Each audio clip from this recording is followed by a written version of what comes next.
George Mitchell always valued justice above all else and was ready to defend it by any means possible.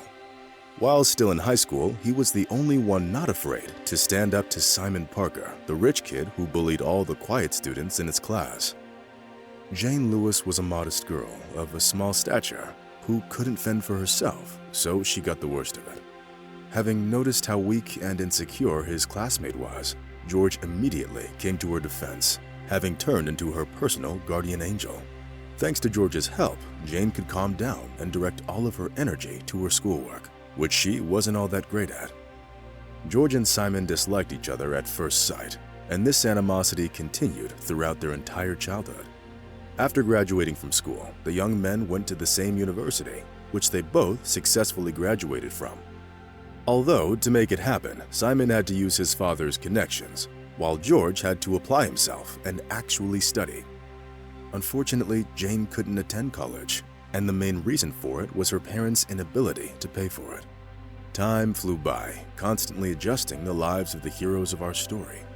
After graduating from the university, Simon took over his father's firm and immediately became a seemingly successful businessman, while George had to spend several years on a difficult climb up the career ladder, which seemed so shaky that the man risked ending up at the bottom at any moment.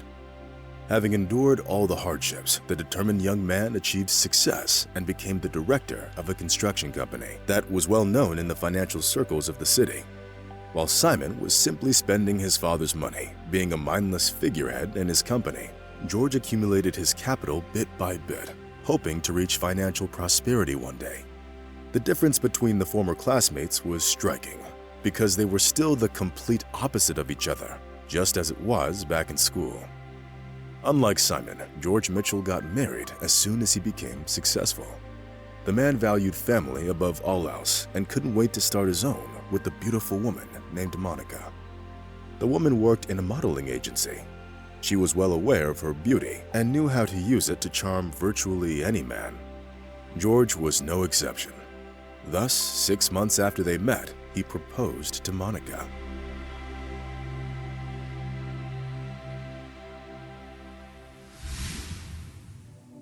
Meanwhile, Simon was spending his life in nightclubs and restaurants, completely disregarding the fact that his family money wasn't endless. Moreover, the young businessman didn't seem the least bit worried by the fact that his father's health was deteriorating with each passing day. Unfortunately, Simon's wild way of life didn't help in the matter, but the young man never really thought of anyone but himself. Looking at the antics of his son, Alfred Parker couldn't believe that he grew up to be so selfish. But Simon was only interested in entertainment and women, and expected all the problems in his life to get resolved without his input. One day, when Simon came to the office for a little bit, his assistant told him that some woman was waiting for him in the reception area. "Is she young? That's interesting," Simon said with a greasy smile. But when the businessman went into the reception room, he couldn't believe his eyes at first. It was Jane Lewis, the girl he used to bully in school. She was just sitting there, looking sad. But she didn't look like the frightened little girl anymore, afraid of her own shadow. Jane grew up into a slender, beautiful young woman. Making a point to show how surprised he was and that he was ready to listen to what she had to say, Simon invited his guest into his office. Jane was very timid at first and couldn't get to the point right away. Then she gradually gained confidence in herself and turned to Simon with her request. "My mother is very sick. She was recently diagnosed with cancer. She needs a course of chemotherapy and medicines, which cost way more than I can afford," Jane started. "Well, so what?" Simon asked impatiently. Jane sighed sadly and, having plucked up her courage, said, "I need money. As a loan, of course. The bank rejected my applications. But I know that your father has connections in the right circles. Maybe he could just put in a good word for me in the bank?" At that moment, a very interesting idea popped into Simon's head, which seemed simply ingenious to the slimy businessman. "So, you need money. Well, I can help you with that. But I need guarantees that you won't trick me. You know what? I still don't have a wife. I think getting engaged to me is not that big of a price to pay for my help. As for the money, you can pay me back later. in the process, so to speak. Her former classmate's proposal made Jane flush with shame. Get married for money? Become a kept woman? That's not going to happen, the young woman thought. She didn't say it out loud, of course, but Simon wasn't that stupid and read the answer in her eyes.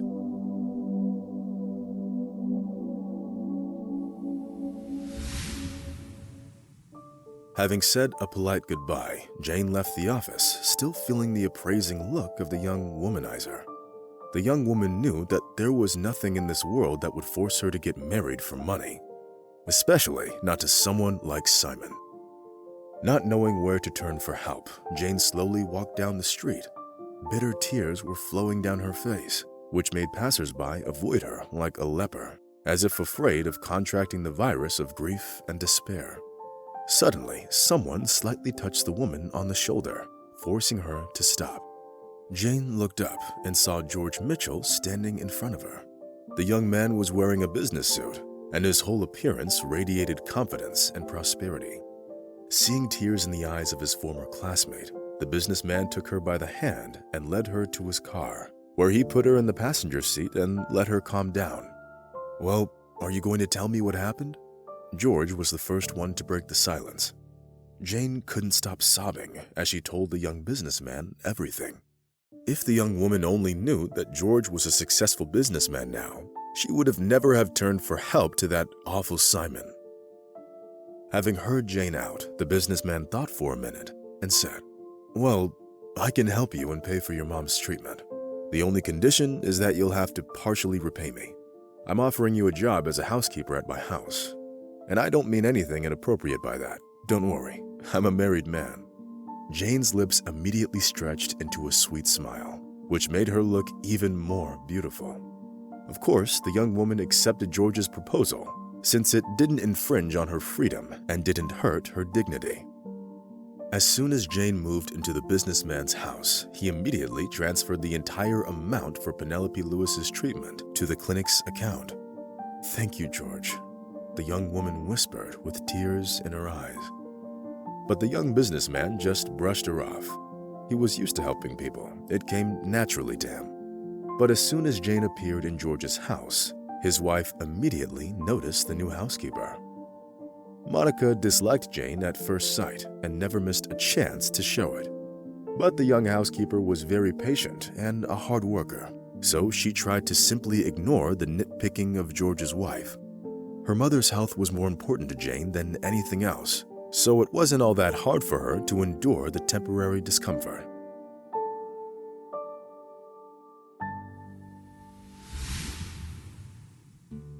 A month flew by. Jane already knew her way around the businessman's house and performed her duties exceptionally well. Even Monica had to admit it and stop her attacks on the young housekeeper. And then something happened that got everyone's attention. It all started with the fact that one morning, the owner of the house started feeling unwell. Having decided that it was just a common cold, George continued to go about his business, as if nothing was wrong. But when the alarming symptoms didn't go away in 3 weeks, the man got rather worried. George had lost a lot of weight in that time, which couldn't go unnoticed by Jane. But Monica, on the contrary, behaved as if nothing was going on. Just like before, she spent her days in beauty salons and restaurants, completely disregarding her husband's health issues. However, when George finally mustered up the courage to go see a doctor, Monica suddenly took the initiative to advise him to see a specific doctor working in a private clinic. The doctor ordered all kinds of tests and told the sick businessman to wait for the results. However, when the doctor told George the results 2 days later, the unfortunate businessman was in for a shock. "Mr. Mitchell, sir, I don't know how to put it, but you have 2, maybe 3 months left to live," the doctor said in a rather emotionless voice. "Dear God, is it really that bad?" George exclaimed, clutching his head. The businessman felt like he was stuck in some kind of a nightmare, and all that he wanted to do was wake up from it. He was full of strength and energy just recently, and now he was staggering from fatigue as if he was perpetually drunk. When he returned home, George couldn't help but feel hopeless. But having realized that he didn't have much time left, the businessman started putting his affairs in order. First, he took a huge plastic bag and started putting his personal belongings into it.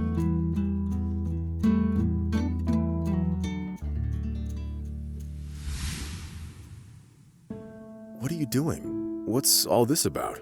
Jane asked in surprise. "I have 3 months left to live. That's what the doctor said.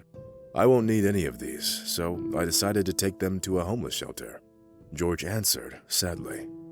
Having heard the shocking news, Jane turned pale and stepped aside. It was very hard for the woman not to burst into tears right in the middle of the room. The thought that a seemingly healthy businessman could wither away in such a short time didn't seem right. However, what Jane found even more shocking was Monica's reaction to the news. Surprisingly, she calmly accepted the information about her husband's terminal illness. Something's wrong here. Her reaction is just unnatural. She should have at least cried or something, Jane thought, frowning. If the young woman could only have known how right she was at that moment. Meanwhile, George was packing up his things, getting ready to take them to a shelter. The man refused Jane's offer to help and decided to go there by himself.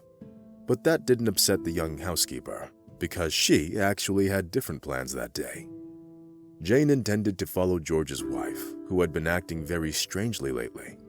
The young maid often saw Monica talking animatedly to someone on the phone, and she was always off somewhere for a long time.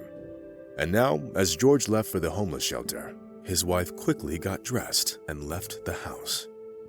Being in a hurry, Monica didn't even realize that the housekeeper was following her, although the young woman did make sure to keep her distance. Monica stopped by the entrance of an inconspicuous cafe, took out her phone, and called someone. She's probably arranging a meeting, Jane thought. But when the young woman saw who it was that Monica was meeting at the cafe, she nearly fainted. Monica's secret friend turned out to be none other than Simon Parker, who arrived at the meeting in his father's Cadillac. To Jane's surprise, the young people hugged at first and then shared a passionate kiss. So that's what's going on. She's having an affair. It's all so strange, especially George's sudden illness, the maid thought anxiously. Realizing that she had to warn the businessman, Jane immediately called George and told him about everything she'd seen.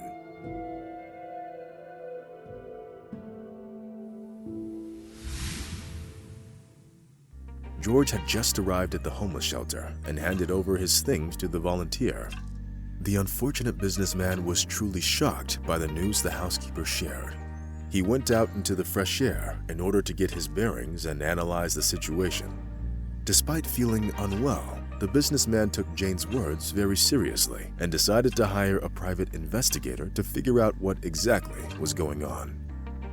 It took about a week for the PI to conduct his investigation. But when he told George what he'd found out, the businessman turned chalk white. To the investigator's credit, he didn't waste any time and used the most innovative methods to spy on the lovers. As it turned out, Monica and Simon had been having an affair for about a year. The former bully couldn't forgive George for the way he stood up to him back in school, so he'd been planning his revenge for a long time.